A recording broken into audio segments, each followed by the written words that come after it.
Hi සුබ දවසක් වේවා ඔයාලා හැමෝටම. ඉතින් හුඟ දෙනෙක් මගෙන් අහපු දෙයකට වීඩියෝ එකක් අද කරන්න හිතුවා මම. ඉතින් ගොඩක් අය මගෙන් අහලා තිබ්බා කොහොමද මුල් නැති පැලයක් කොහොමද අපි වැලි වල මුල් අද්ද ගන්න එහෙම කියලා. ඉතින් ඔයාලට තමයි මේ වීඩියෝ එක.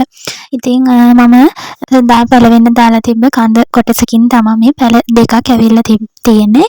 ඉතින් මම හිතුවේ නෑ අතර මේක පැල වෙයි කියලා. ඉතින් ඒ වුණාට යාමට පැල දෙකක්ම දුන්නා.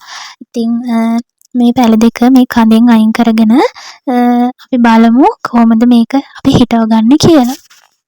ඉස්සරලම පරිස්සමට මේ පැල කඳෙන් වෙන් කරගෙන ඉමු අපි.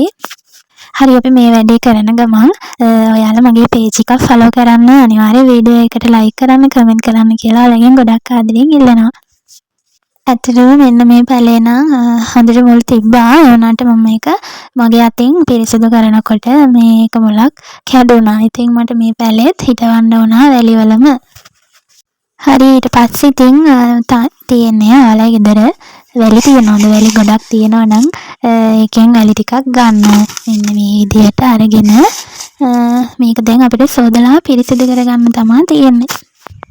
හරි අපි බලමු කොහොමද මේක කොහොමද පිරිසිදු කරගන්නේ කියලා. මෙන්න වැලි එකේ හොඳටම අර මඩ ගතිය අයින් වෙනකම් මෙන්න මෙහෙම හොඳට අත මේවා කරලා හොඳට සෝදන්න ඕනේ. ඔන්න බලන්න දැන් ටිකක් ඒකේ මඩ ඉවත් වෙලා තියෙනවා. ඊට පස්සේ තව මෙන්න මේ විදියටවත් පිරිසිදු වෙන්න ඕනේ වැලි.